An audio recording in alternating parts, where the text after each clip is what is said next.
the Patrick Green Cottage Carter. We have clean alpaca mixed with a little bit of wool that's been picked. Nick's putting on the feeder tray. And turning it on. You want it, thinner than that. Yeah.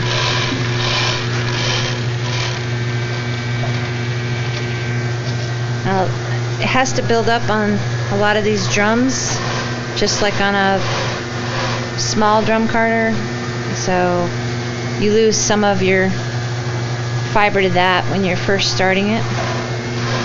And Michael is down here. We call it the tornado. He's getting the tornado started. Once it's started, it will go up the elevator.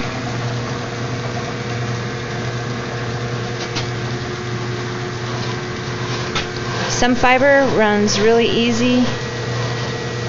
Some fiber you have to slow down the speed. Slow it way down, Nick. Slow down the speed. There's a dial on the other side where you can slow it down. We had that one going a little too fast. There's a good roving right there. So it's still trying to get the speed right. It's going up the elevator. And that's a little static guard on the end of the elevator. It has notes on it from Patrick Green. You can see some of the handwriting there. And now it's dropping down into the drum. If you ever wanted to hook up the pin drafter and the spinner and things, you'd want to get a motor to turn that drum so it goes in a nice little loop. But you can see this carter likes alpaca and a smidge of wool. It likes mohair. If you're looking to do a fine roving, artsy roving, yeah, it can do it. So he's just keeping it fed up here. This is what we call the waterfall. And the drums are just doing their thing. If it gets stuck on the side like that, you want to stop and clean it out so that it doesn't build up. The baffle down here baffles it off and puts it through the roving hole right there.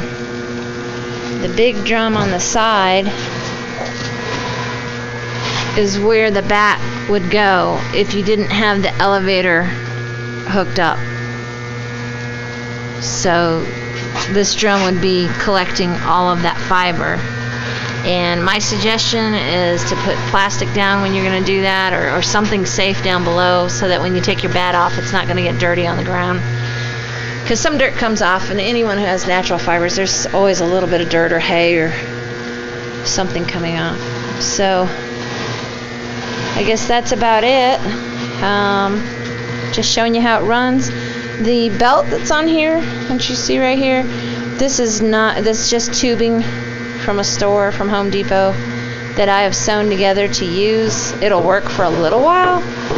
So will crocheted yarn, but I finally found a belt company, and I will send off and get that made, so it should help. The little pulley that's down there running this, it has 3 pulleys connected to it, so you have 3 speeds. If you want to make this go a little faster, you would use the smallest end down there. You see where the white roving's coming out and there's a smaller end?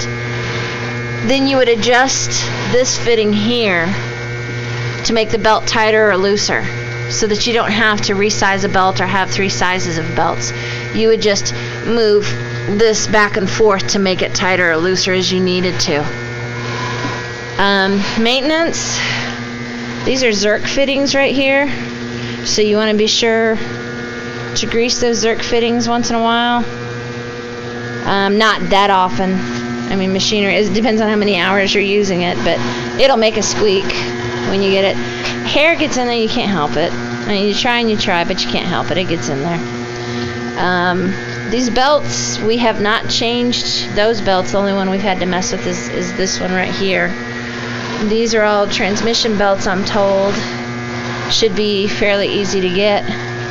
The motor down below is just a standard industrial motor. Easy to get if you ever needed it. I'll take you to the other side.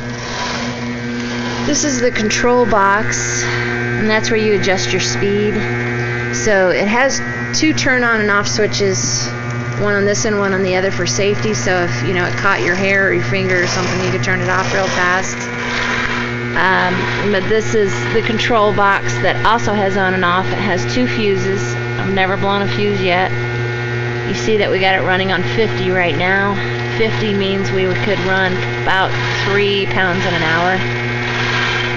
And on this side also, I wanted to mention, I'll be sending you a crank. The crank fits on that right there that has the yellow mark. And you would use that crank when you're trying to clean off the drums. You would slowly turn it and then clean some more, and then turn it and clean some more. So that's about it. I hope you enjoy it.